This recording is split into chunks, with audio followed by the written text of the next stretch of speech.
A mother in St. Louis stood at her sink in March of 1934, rinsing dandelion greens her oldest son had pulled from a vacant lot 2 blocks over. She had 3 cents on the windowsill, a half-pound of pork fat, and 4 children who had not eaten since noon. By 6, she had a pot of greens, a skillet of fried mush, and a kitchen that smelled like dinner for the first time in 2 days. Number 19 on this list used cuts the FDA would not allow on a plate today. Number 14 was made with bones a butcher must now throw away. Number 8 on this list called for a leavener the government banned in 1958. These 25 recipes were not unsafe.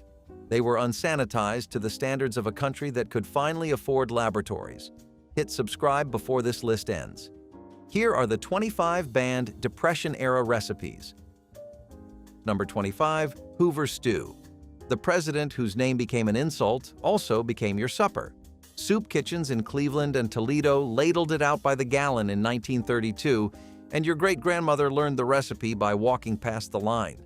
A pound of sliced wieners, a handful of elbow macaroni from a paper sack, a can of stewed tomatoes if the pantry held one. The pot simmered on a coal stove for 20 minutes and fed 6 on what amounted to 14 cents. Working mothers in Akron called it Tuesday stew because they made it the day after the meat sale, when the wieners were marked down. One thing I noticed in the kitchen card archives is that the broth tasted of the can it came from, and that was part of the comfort. It was hot calories in a bowl, and that is exactly what a child running home from a half day of school needed before the porch light came on. Number 24, mock apple pie. There were no apples in it. There never had been. The recipe came out of the National Biscuit Company kitchen in 1935, when fresh fruit from Washington State was priced out by rail freight. A sleeve of Ritz crackers crumbled into a pie shell. 2 cups of water boiled with sugar, cream of tartar, lemon zest, and cinnamon. Pour the syrup over the crackers, lattice the top. Bake until the kitchen smelled like an orchard. A grandmother in Pennsylvania served it to her bridge club for years before she told them the truth. 2 of the women cried. 1 asked for the recipe. What most people miss about depression baking is that your eye believed first, your tongue believed second, and your mind chose not to argue. Number 23, dandelion greens with hot bacon dressing. The greens were free, but the dressing made them dinner. Children in West Virginia coal towns gathered them by the apron load before the first mow of spring, when the leaves were tender and the bitterness had not set in. Mother washed them 3 times, fried 4 strips of bacon dark, then poured a tablespoon of vinegar and a spoon of sugar into the hot grease. Tossed warm over the greens until they wilted in the bowl. Italian and Polish mothers in Pittsburgh did the same with chicory and sorrel. German mothers in Milwaukee added a slice of hard-boiled egg when there was an egg to spare. The salad cost what a child was willing to walk for, and that made it the cheapest course any working family ate. Number 22, water pie.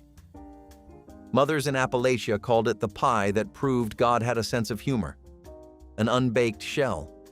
1.5 cups of water poured in, 4 tablespoons of flour and a cup of sugar whisked together and sprinkled on top. A teaspoon of vanilla, 5 pats of butter dotted across the surface into a hot oven for an hour. The water and flour set into a custard that tasted like vanilla pudding, and the butter rose into golden pools the children fought over with their forks. The recipe ran in a Kentucky church bulletin in 1934, signed only with the initials E.M. Now, no apples, no eggs, no milk, no cream. A pie made from what came out of your tap. That was the kind of dessert a child remembered for 50 years. Number 21, vinegar pie. The lemon pie of a kitchen with no lemons.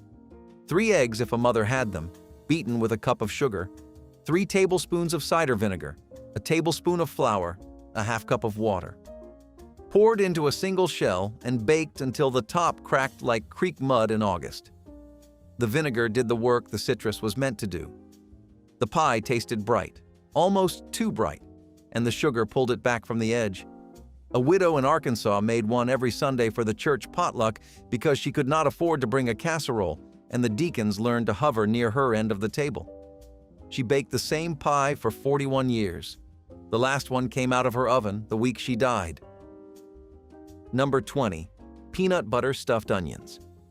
The Bureau of Home Economics broadcast the recipe on Aunt Sammy's radio recipes in 1932, and home economics teachers across 30 states drilled it into their students by the end of the decade. 6 large onions parboiled until tender, centers scooped out, cavities packed with peanut butter, stale breadcrumbs, salt, and a splash of milk. Baked covered for 30 minutes, then uncovered for 10 more until the tops browned. Mothers in Iowa farm towns served them as the main course with brown bread. The combination sounds wrong on your page. But eaten hot from a chipped white plate, it tasted like dinner. Number 19. Lung stew. This was the dish a federal regulation would erase from American kitchens in 1971. A beef or pork lung cost a few cents at the butcher counter in 1933. Sometimes nothing if the customer was a regular and the day was slow. Mothers in German immigrant neighborhoods of Cincinnati and Milwaukee bought them by the pair, soaked them in cold salted water to draw the blood, then simmered them with a quartered onion, a bay leaf, 4 peppercorns until the meat softened to a sponge. Drained, sliced thin against the grain, dropped back into a broth thickened with browned flour, a splash of cider vinegar, a spoon of capers. The capers were the German touch. Served over boiled potatoes with a curl of black bread, and the children ate it without comment because supper was supper. A retired streetcar conductor in Cincinnati ate this stew every Friday for 53 years. He was buried with the recipe card in his shirt pocket.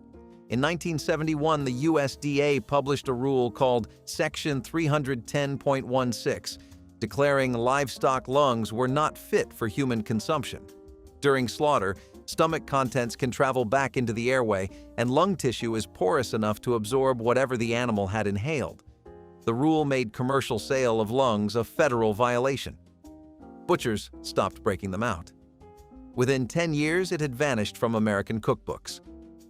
The dish is still legal in Scotland, where it forms the heart of haggis. The mothers who fed it to their children would have called the rule sensible, and they would have cooked the lungs anyway. Number 18. Prune pudding.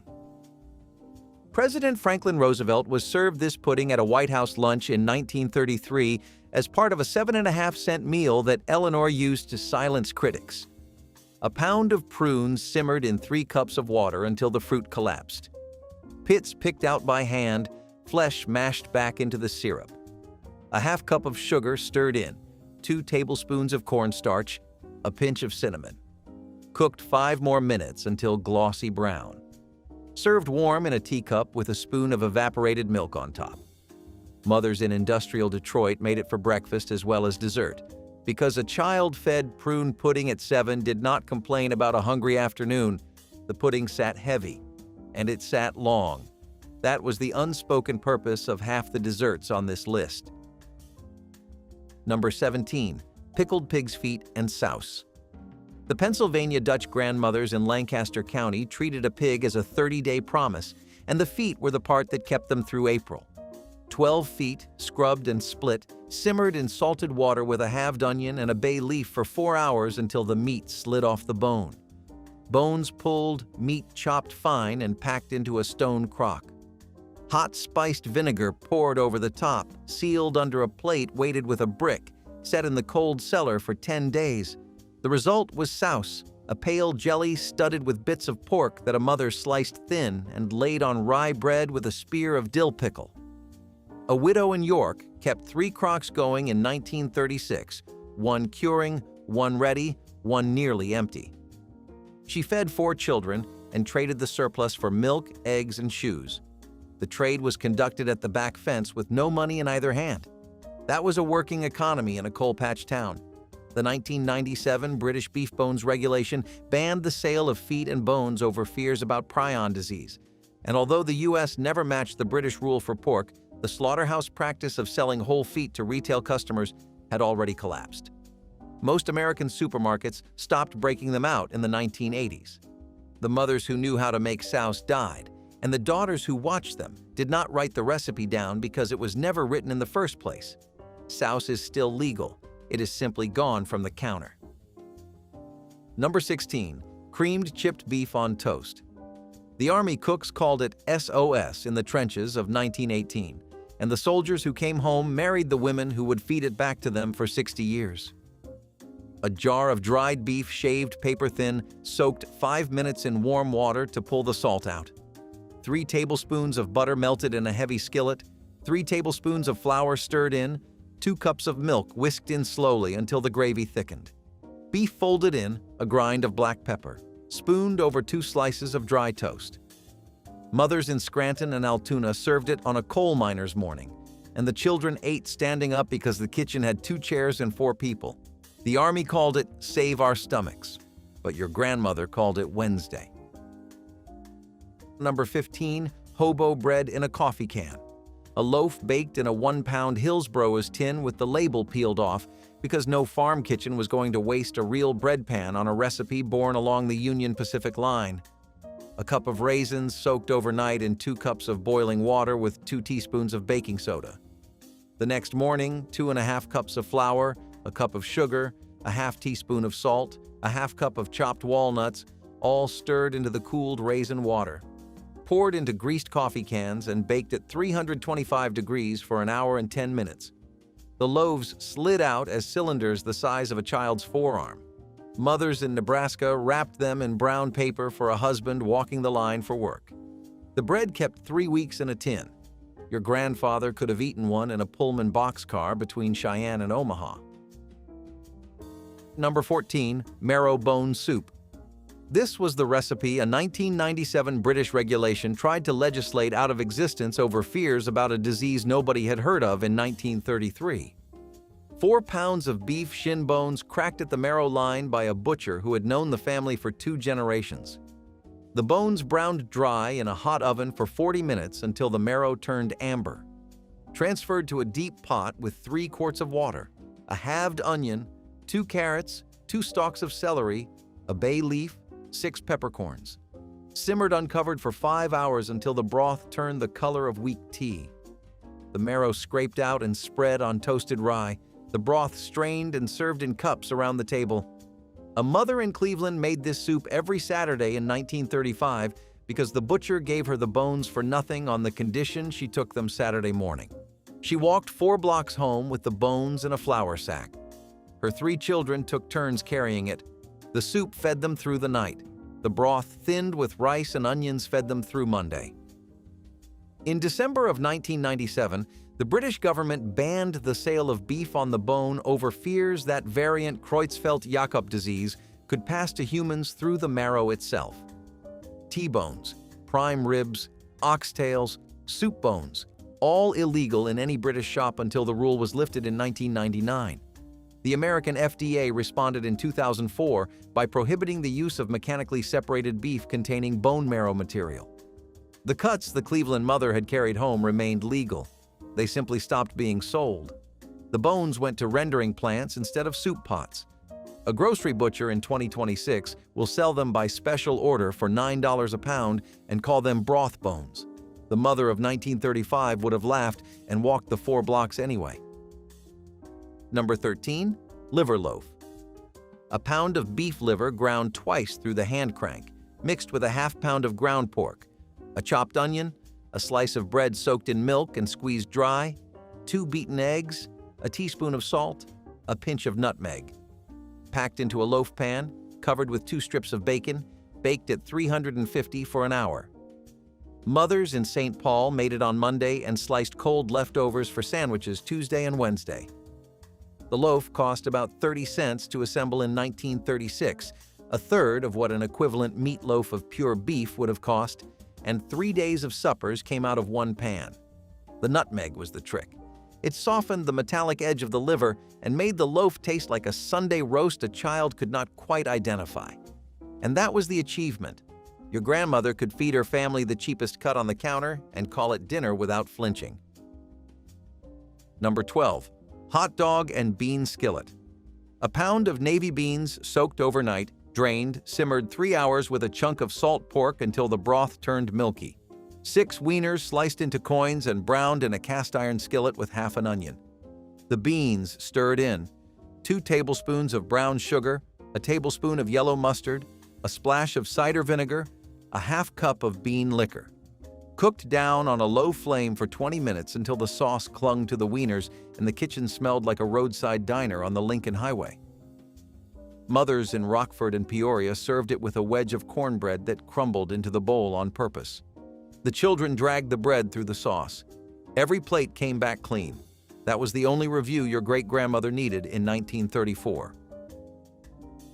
Number 11. Boiled beef tongue sandwich. The tongue was the cut a butcher would almost give away in 1933, and the mother who knew how to cook one fed 8 people for less than $1. A 4-pound beef tongue rinsed and dropped into a heavy pot with cold water to cover, a halved onion, a bay leaf, 6 peppercorns, 2 cloves, a stalk of celery. Simmered 3.5 hours until a fork slid in clean. Lifted out, the thick gray skin peeled off in long strips while the meat was still hot, then chilled overnight under a plate weighted with a can. Sliced thin the next morning, laid cold on rye with mustard and a slice of dill pickle.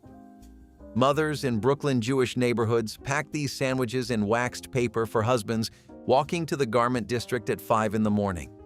The cold tongue tasted like roast beef that had grown up in a better neighborhood. 1.25 pounds of meat came off a single tongue.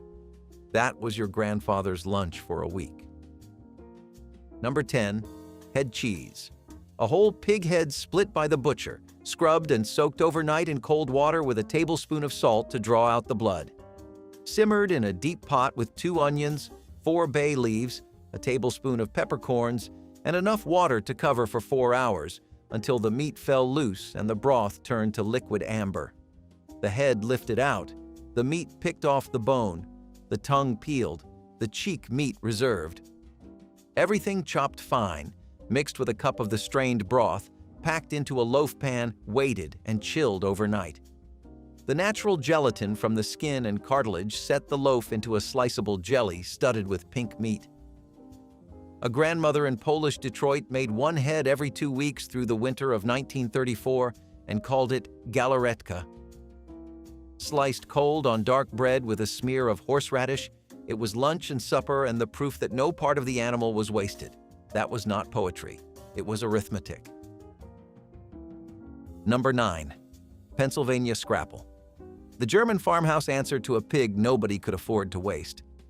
The leftover trim from the head, the heart, the liver, the tongue, all simmered in a kettle of water for 3 hours. The meat strained out, ground fine on the hand crank, returned to the broth with 1 pound of yellow cornmeal and a half cup of buckwheat flour, a teaspoon of black pepper, a teaspoon of sage, a half teaspoon of summer savory, stirred over a low flame for 40 minutes until the mush pulled away from the side of the pot.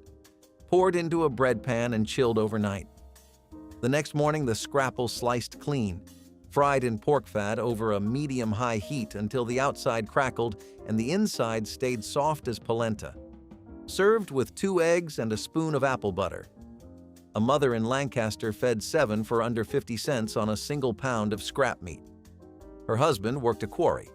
He left at 5 and took 2 slices in his lunch tin. Number 8.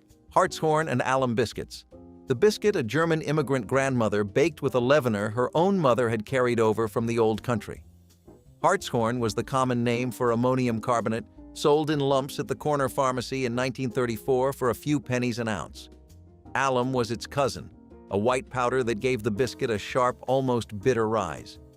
2 cups of flour, a teaspoon of salt, a half teaspoon of hartshorn dissolved in milk, a 1/4 teaspoon of alum, 4 tablespoons of cold lard cut in with a fork, a half cup of buttermilk. Patted into rounds the size of a $1/2, baked on a tin sheet at 400 degrees for 12 minutes until the tops cracked. The biscuits rose taller than baking powder would have let them, and the crumbs stayed light for 3 days in a tin. A mother in Cincinnati made a tray every Tuesday. After the 1958 Delaney Amendment required any additive shown to harm laboratory animals be removed from the consumer market, food-grade alum and several aluminum compounds began their retreat from the home pantry. By the late 70s, the corner pharmacy no longer kept hartshorn behind the counter. The recipe slid out of the church cookbook. Nobody bakes them anymore because the ingredients went home with the chemists. Number 7. Beef heart pot roast. A 4-pound beef heart cost less than a quarter in 1934, and a mother who knew the cut could make it taste like the most expensive roast on the rail. The heart trimmed of the heavy white fat at the top, the chambers rinsed clean, the cavity stuffed with a bread dressing of stale cornbread, sage, chopped onion, and a pat of butter. The heart browned all over in a heavy Dutch oven in 2 tablespoons of bacon grease, then nestled on a bed of carrots and quartered potatoes, a cup of beef broth poured in, the lid clamped down. Braised in a slow oven for 3 hours until the meat sliced like a brisket and the dressing absorbed the dark juice. A mother in Topeka served this on Sunday after church through the winter of 1935, and her husband told the men at the lumberyard she had made a roast. He was not lying. She had made a roast. Your grandmother could have done the same with the right Dutch oven. Number 6. Brain and eggs. A pair of calf brains soaked an hour in cold water with a tablespoon of vinegar to firm the tissue, then poached gently in salted water for 15 minutes. Lifted out, drained, broken into rough pieces with a fork. 6 eggs beaten with a splash of cream, salt, and pepper. The skillet warmed with a tablespoon of butter. The brains tossed in, the eggs poured over, scrambled slow until the mixture set into a soft, pale curd. Served on dry toast with a sprinkle of paprika. A mother in West Texas oil patch country fed 3 roughnecks and 4 children on a single pound of brains and a dozen eggs in 1934. The dish tasted like the richest scrambled eggs anyone at that table had ever eaten. None of the children knew what was in it until their teenage years, and by then, it was already a memory they did not feel like correcting. Your grandmother might have done the same to you. Number 5. Stewed kidneys on toast. A pound of beef kidneys split lengthwise, the white core trimmed out, the flesh sliced thin and soaked 20 minutes in milk to lift the strong taste. Drained, dried on a flour sack towel, dredged in seasoned flour. Browned in bacon fat with a sliced onion, a cup of beef stock poured in, a splash of Worcestershire, a pinch of dry mustard, a bay leaf. Simmered covered for 40 minutes until the kidneys turned tender and the gravy thickened to a dark brown coat. Spooned over hot buttered toast with a sprinkle of chopped parsley. A working mother in Buffalo with 3 steel mill brothers in the house cooked this on a Wednesday because Wednesday was payday at the slaughterhouse and the kidneys went out by 11 in the morning. She got there at 10:15, and the dish cost her 18 cents and fed 5. Your grandmother knew the schedule of every counter in town. Number 4. Fried calf brains with bacon. A pound of brains soaked, parboiled, and chilled, then sliced into thick pieces and dredged in seasoned flour. 4 strips of bacon fried crisp in a heavy skillet. The bacon lifted out and set on paper. The brains laid in the hot fat and fried 2 minutes aside until the crust browned and the inside stayed soft. Plated with the bacon crumbled across the top. A grandmother in rural Kentucky served this on Saturday mornings through 1933 with a cup of black coffee and a slice of fried tomato on the side. The cost of the brains was nothing the butcher would put on a tag, because the brains came home in a paper twist with the pound of liver and were considered a courtesy. But the breakfast tasted like nothing else in the American kitchen of the next 90 years. And the cut went out of fashion the moment refrigerated meat counters stopped breaking out the head. Your father grew up with that breakfast and never spoke of it. Number 3. Acorn flour cornbread. The recipe Cherokee and Choctaw grandmothers in Oklahoma had been making for 2 centuries, picked up by white sharecropper mothers in the same dust counties when the wheat ran out in 1934. 2 cups of acorns gathered after the first frost, shells cracked, kernels boiled in 3 changes of water for an hour each to leach the bitter tannins, then dried in a slow oven and ground fine in a hand mill. The acorn meal mixed with 1 cup of regular cornmeal, a teaspoon of salt, a teaspoon of soda, a tablespoon of bacon grease, a cup of buttermilk, 2 beaten eggs. Poured into a hot greased iron skillet and baked 25 minutes until the top cracked into pale yellow plates. The bread tasted nutty and dense and held a body like no wheat loaf ever had. A mother on a 40-acre cotton plot in Caddo County, Oklahoma, fed 7 on a pone the size of a dinner plate. The cost of the flour was the cost of an afternoon walk and a day of patient boiling. That was a kind of currency the Dust Bowl still honored. Your great-grandparents would have eaten one slice and asked for a second. Number 2. Pigeon pot pie. The pigeons were free in any city with a square and a boy with a slingshot. 6 dressed birds simmered an hour in salted water with a halved onion and a sprig of thyme until the meat slid off the bone. The meat picked clean, the broth reserved. 2 tablespoons of butter melted in a heavy skillet with 2 tablespoons of flour, the broth whisked into a thick gravy. The meat folded back in with a cup of peas and a diced cooked potato. Poured into a shallow pan, topped with a single rolled biscuit dough, cut with a vent. Baked at 400 for 30 minutes until the crust browned and the gravy bubbled at the edge. A mother in working-class Boston fed 5 on a Sunday in 1933. With 6 birds her 10-year-old son had brought home in a flour sack. The pie went on the table as the only meat course of the week. The boy was given the breast meat. That was the rule of your house too if your great-grandfather grew up on Hanover Street. Number 1. Poor Man Depression Cake. The cake without a single ingredient a 1933 pantry was likely to be missing. A cup and a half of flour, a cup of sugar, a teaspoon of soda, a half teaspoon of salt, a teaspoon of cinnamon, a tablespoon of cider vinegar, a third cup of oil, a teaspoon of vanilla, a cup of cold water. Stirred in one bowl with a wooden spoon, poured into a square tin, baked at 350 for 35 minutes. No eggs, no butter, no milk. The vinegar reacted with the soda to give the rise an egg would normally provide, and the oil kept the crumb tender for 4 days under a cloth on the counter. Mothers in mill towns from New Bedford to Bessemer baked one every Saturday and frosted it with a thin glaze of confectioner sugar and water. The cake came out the color of brown sugar and tasted like a spice loaf a wealthy aunt might have sent down on the train. The recipe outlived the Depression. It outlived rationing. It is still the cake your grandmother would bake first if she had to bake again. Canned tuna was cheap, packed with protein, and could be turned into everything from tuna salad sandwiches to casseroles. Families relied on it for quick meals, and no one thought twice about how much they ate. Back then, there were no warning labels, no recommendations to limit consumption, just endless recipes encouraging people to make the most of their pantry supply. But there was a hidden problem. Industrial pollution had been steadily increasing mercury levels in ocean fish, and tuna, being a top predator, was absorbing more than its fair share. By 1970, reports surfaced linking mercury in tuna to potential neurological damage, particularly in pregnant women and young children.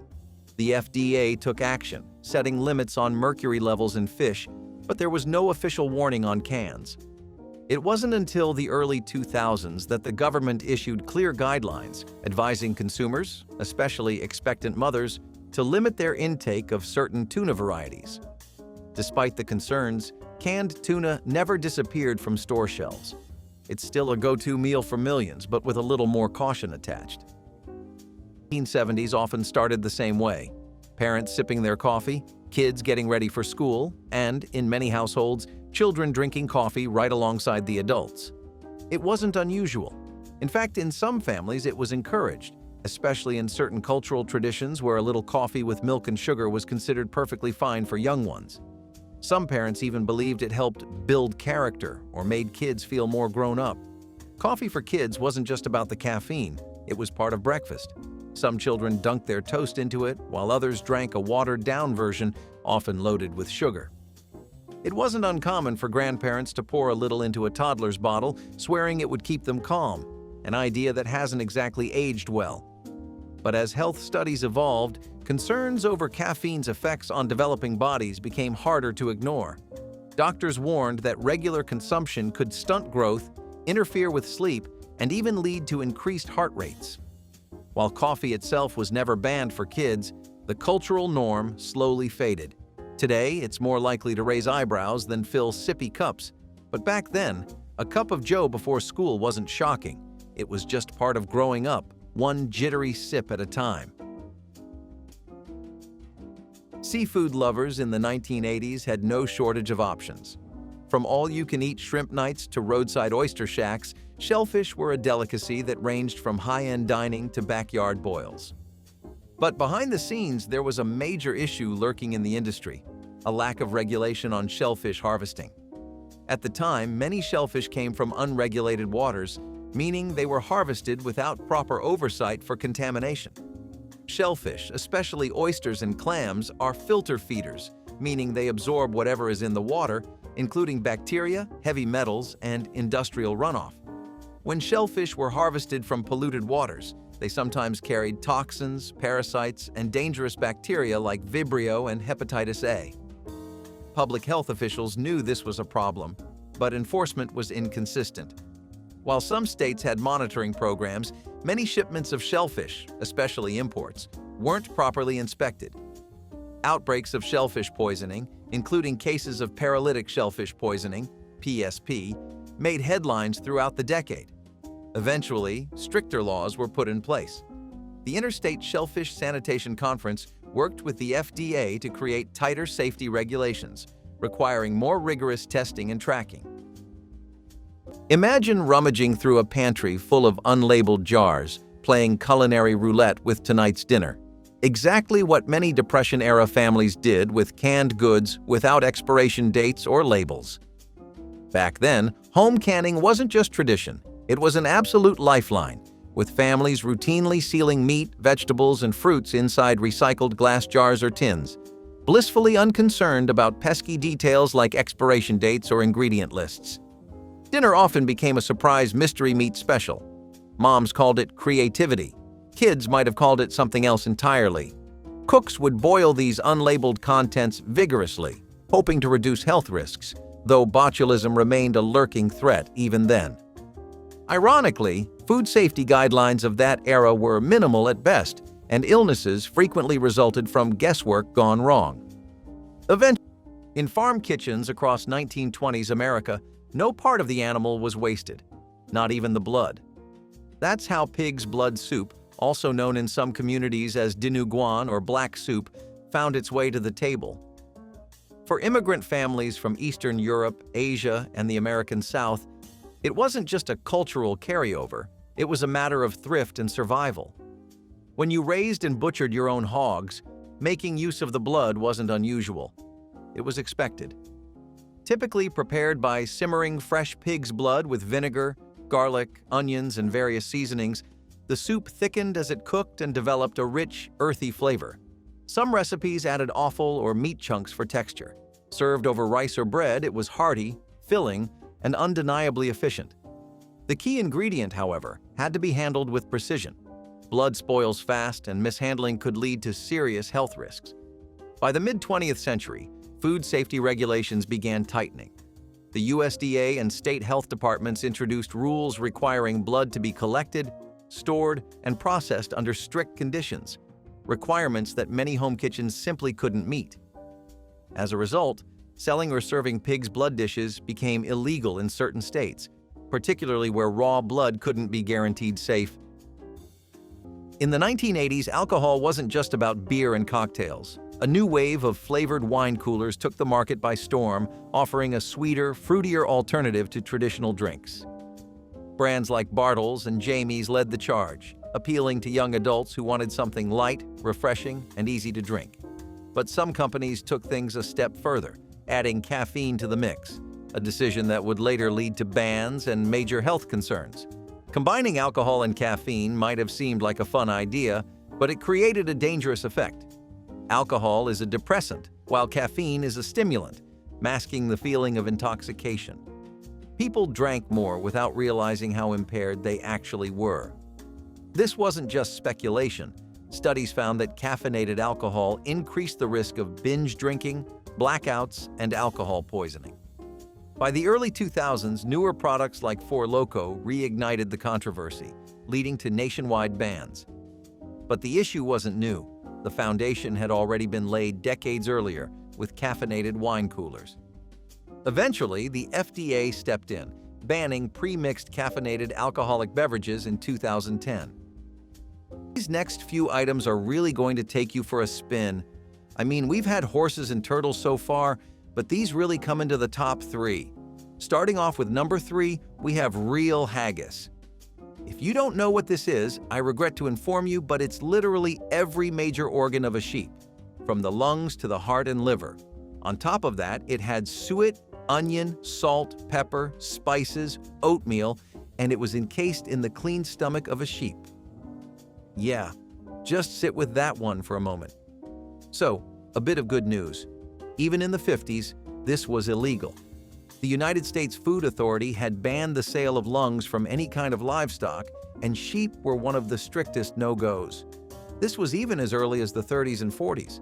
While there are technical reasons for it, I don't think you need anyone to explain to you why it's a bad idea to eat any of that. There were other versions of haggis made, just without the lungs. At some point, people kind of abandoned the medium of sheep as a whole. They switched to beef suite, commercially available beef liver and hearts, and other organ meats, usually from pork.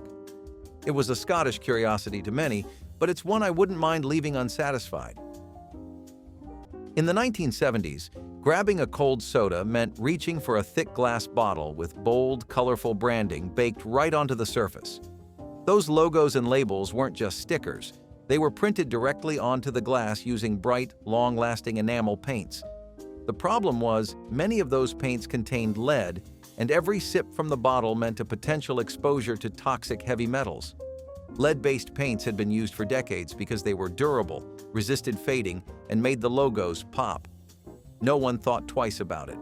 You'd twist off the cap, take a swig, and maybe even collect the empty bottles for a few cents at the local store.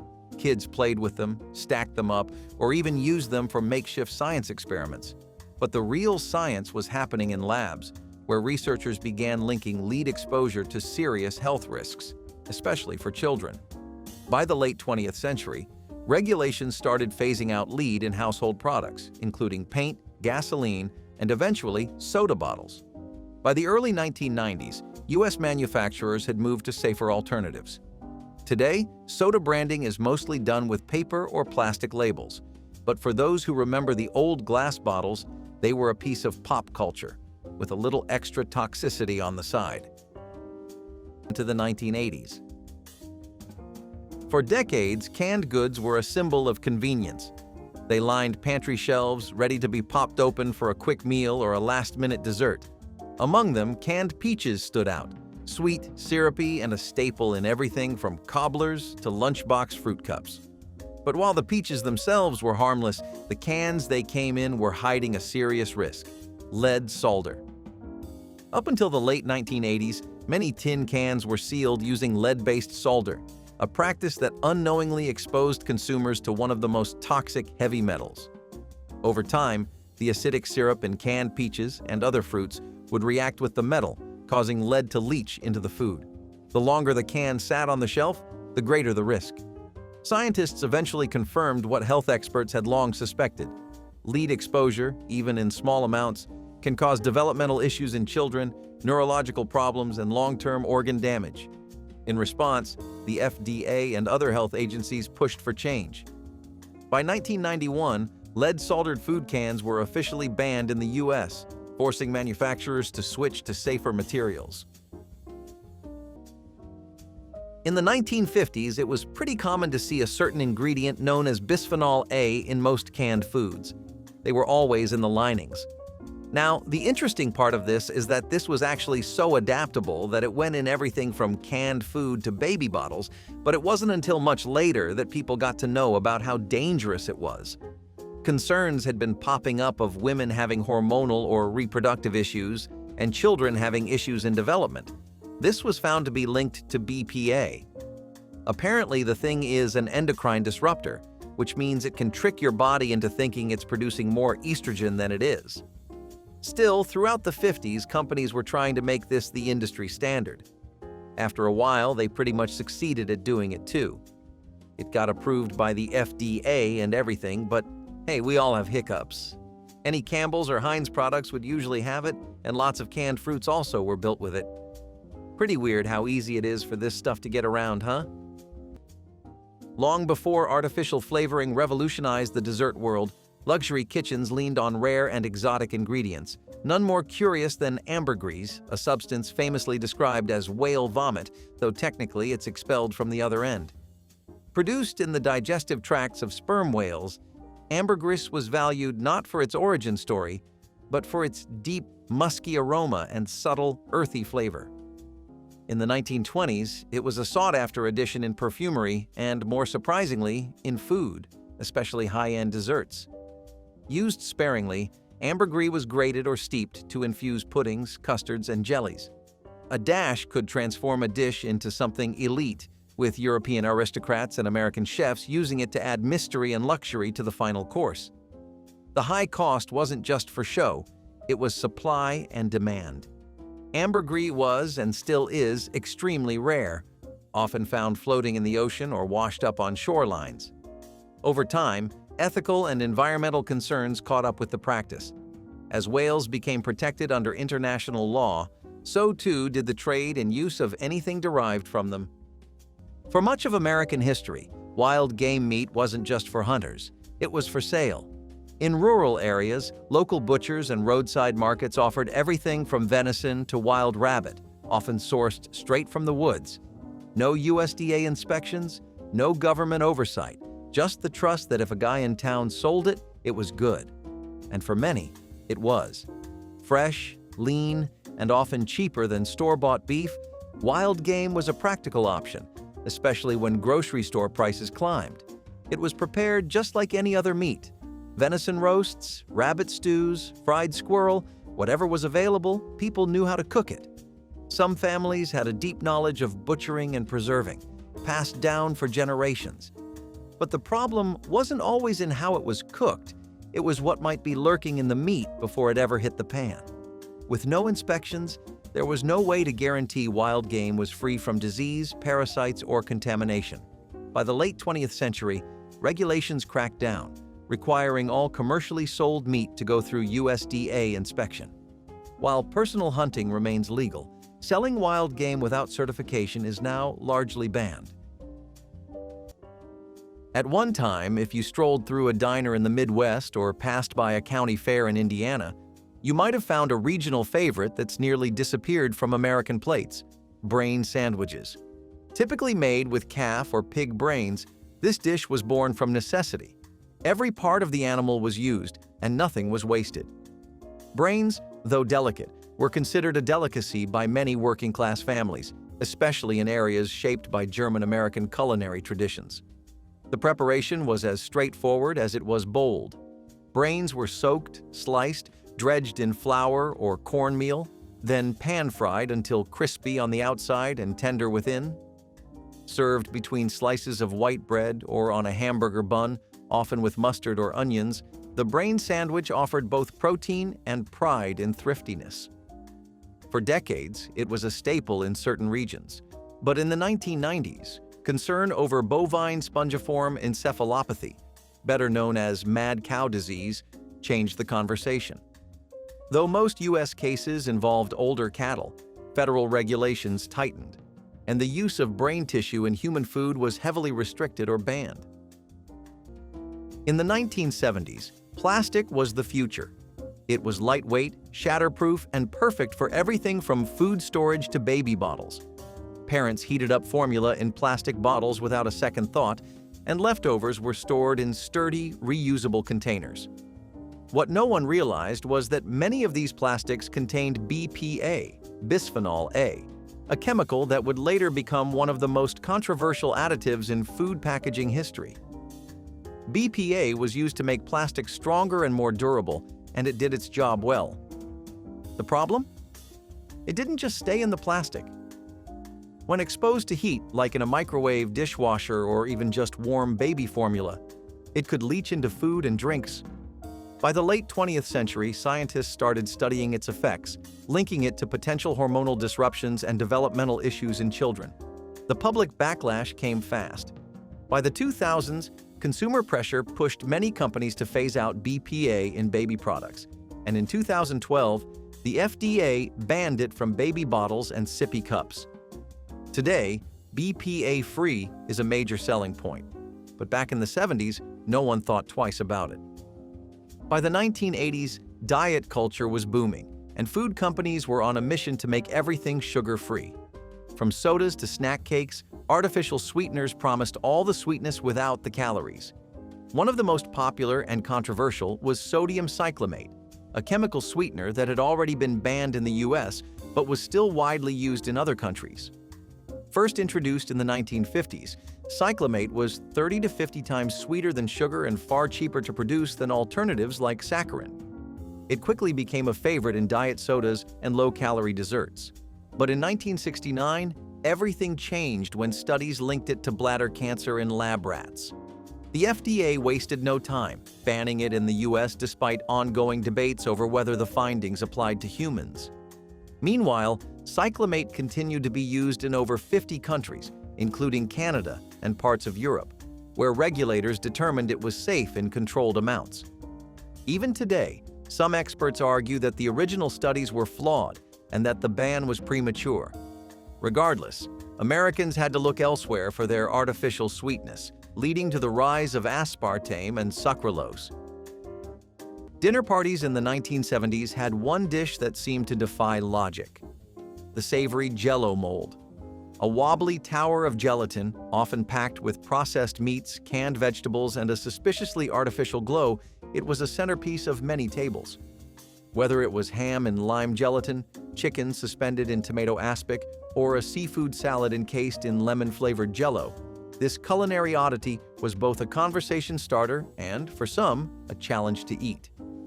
Jell-O molds had been around for decades, but after World War II, food companies aggressively marketed them as an easy, elegant way to serve meals.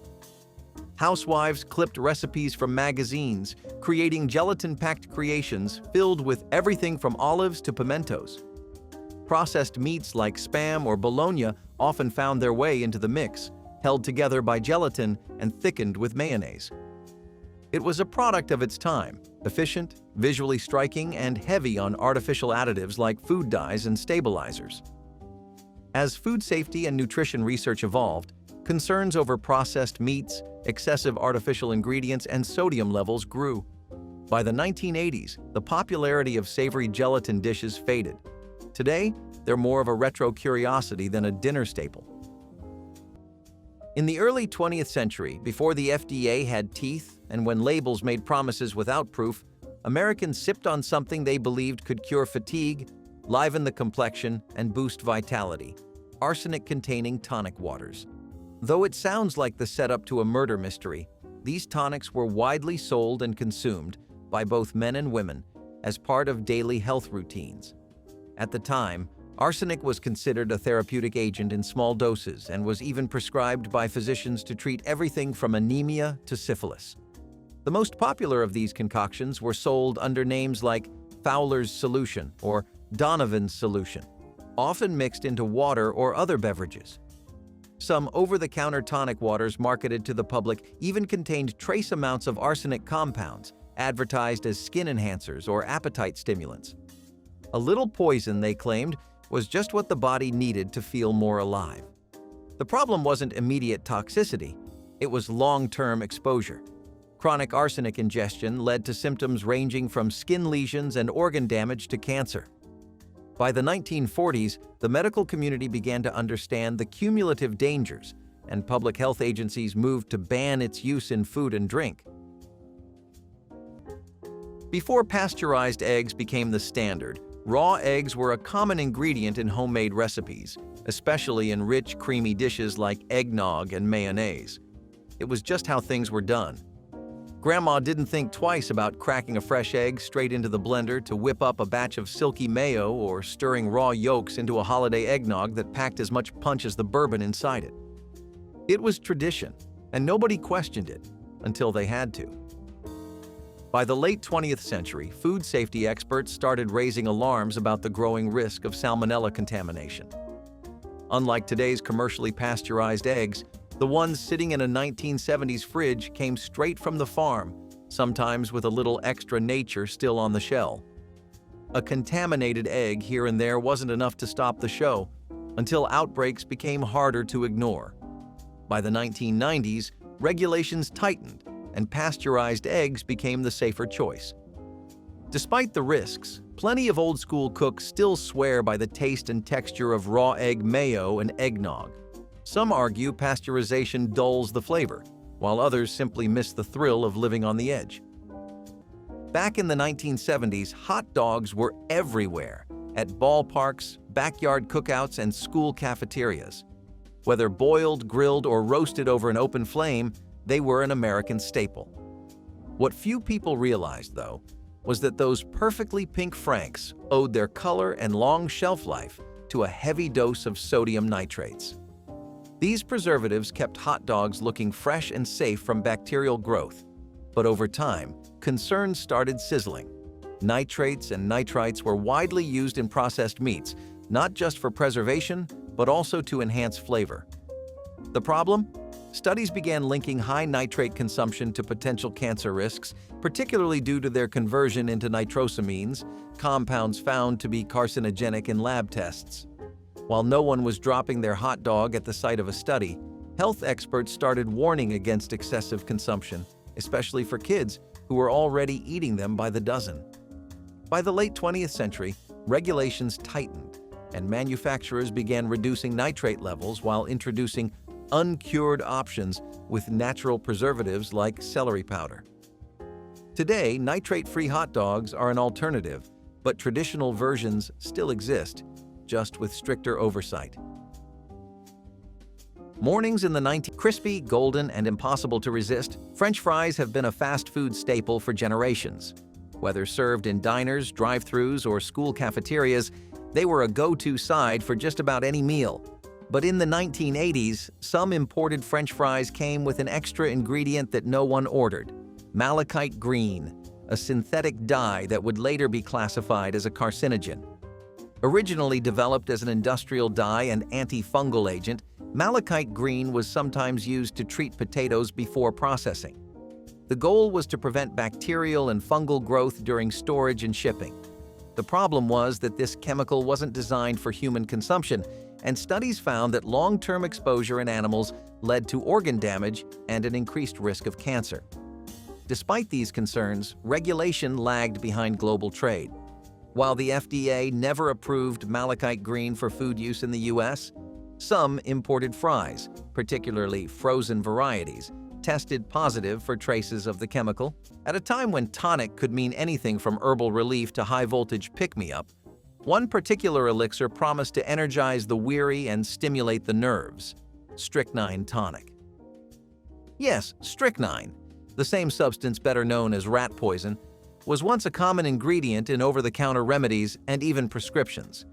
In the early 20th century, tiny doses were believed to act as a stimulant for the nervous system, especially in treatments for fatigue, digestive issues, and even erectile dysfunction. Often marketed under names like nerve tonics or digestive bitters, these formulas were diluted enough to avoid immediate poisoning, assuming the dosage was followed precisely. Bottles often contained alcohol as a base, along with herbs, spices, and strychnine nitrate or sulfate in homeopathic quantities. The kick wasn't imagined, it was chemical. As medicine evolved and pharmacology became more precise, the risks of strychnine began to outweigh its perceived benefits. Even in minuscule doses, repeated exposure could trigger muscle spasms, anxiety, and in severe cases, respiratory failure. Accidental overdoses weren't uncommon, especially with vague labeling and inconsistent formulas. For much of American history, brewing beer at home was a tradition as old as the country itself. Families crafted their own recipes, adjusting flavors to their liking. But by the early 20th century, Prohibition changed everything. Even after it was repealed in 1933, one strange law remained: while making wine at home was legal, brewing beer was not. That didn't stop people, though. By the 1970s, home brewing was a quiet but thriving underground hobby. People who wanted fresh, custom-made beer often turned to home brewing kits, handed-down recipes, or straight-up improvisation. Fermenting was done in basements, garages, or wherever a bubbling carboy could be tucked away. It wasn't just about cost savings, it was about control. Store-bought beer in the 70s was mostly light, mass-produced lagers. If you wanted something with real character, you had to make it yourself. Legally speaking, though, that homemade brew was contraband. The law didn't exactly make sense, and by the late 1970s, it finally changed. In 1978, President Jimmy Carter signed a bill legalizing home brewing for personal use. That small change set the stage for the craft beer revolution that exploded decades later. Back in the 1960s and 70s, diet sodas were all the rage. Companies were racing to deliver sugar-free drinks that actually tasted good, and one of their secret weapons was cyclamate.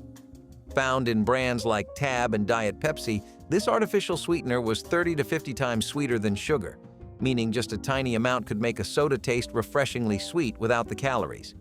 It was cheap too, making it a favorite for manufacturers eager to cash in on the booming diet craze. Cyclamate-sweetened drinks were practically a lifestyle. People who wanted to cut calories but still enjoy a fizzy treat stocked their fridges with them. You'd see slim cans of Diet Right or No Cal sitting next to casseroles and TV dinners, ready to be cracked open with a satisfying hiss. It was the go-to drink for weight-conscious Americans, and many swore it tasted better than the saccharin-based alternatives. But by 1969, the party was over. After studies linked cyclamate to bladder cancer in lab rats, the FDA swiftly banned it. The science was debated for years.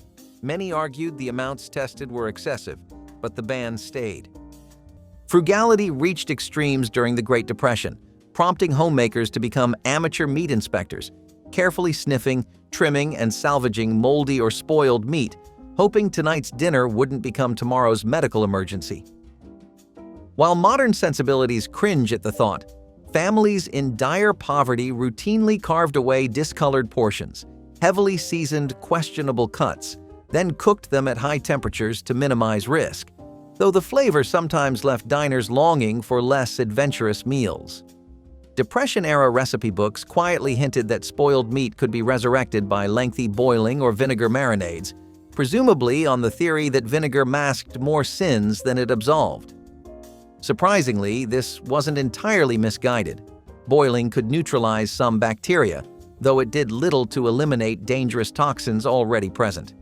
Eventually, as understanding of foodborne illnesses grew, health officials recognized consuming spoiled or moldy meat wasn't a test of toughness, but a genuine public health threat. Strict federal food safety regulations emerged, explicitly forbidding restaurants and stores from selling spoiled products and making it illegal to knowingly distribute unsafe meat. On Burns Night or at a Scottish family gathering, it wasn't unusual to see guests passing around a steaming oatmeal-stuffed sheep's stomach, proudly known as haggis.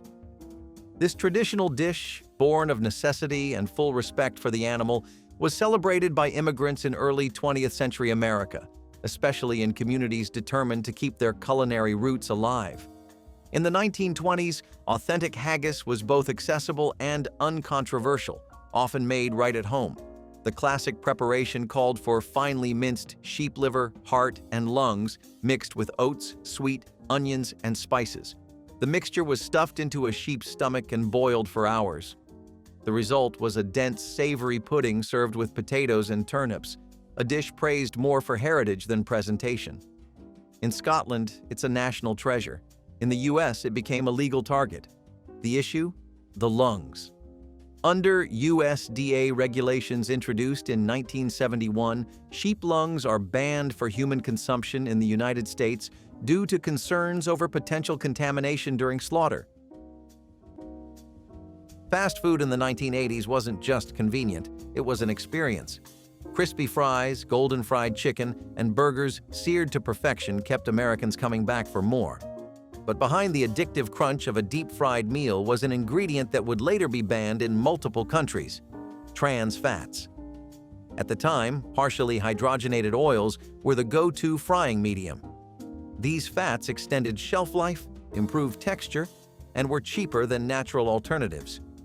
Fast food chains relied on them heavily, not realizing or not admitting that trans fats were far worse than the saturated fats they were replacing. By the 1990s, research revealed the ugly truth. Trans fats raised bad cholesterol while lowering good cholesterol, increasing the risk of heart disease and strokes. Unlike other fats, they had no health benefits, only downsides.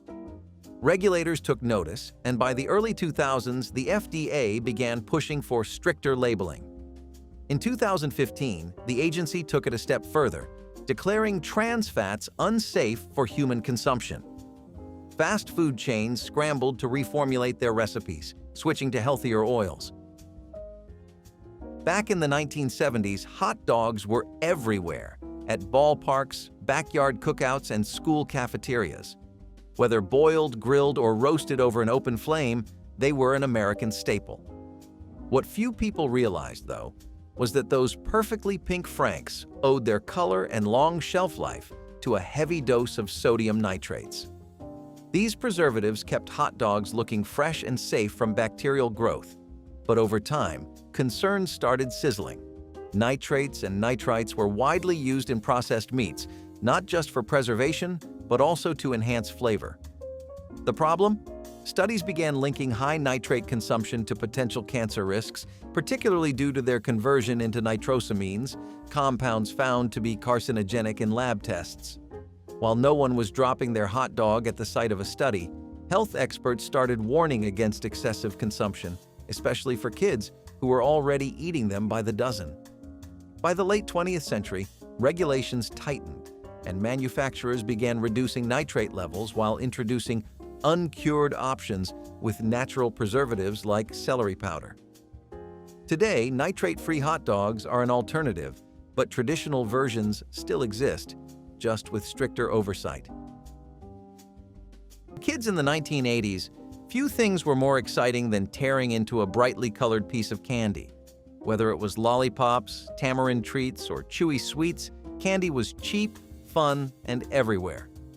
But hidden beneath the sugary coating was something far more dangerous: lead. The issue wasn't the candy itself, but the packaging. In some cases, manufacturers used lead-based ink on wrappers or lead-glazed containers, especially for imported candies. Over time, lead particles leached into the candy, creating an invisible but serious health hazard.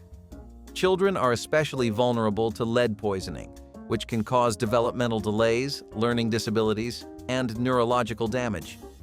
It wasn't until the late 80s and early 90s that health agencies took major action. The FDA and state health departments began cracking down on lead-contaminated candies, particularly those from Mexico and Asia, where regulations were less strict. Testing became routine, and by the 2000s, strict lead limits were enforced on all candy packaging and ingredients. Despite these dangers, candy never lost its appeal.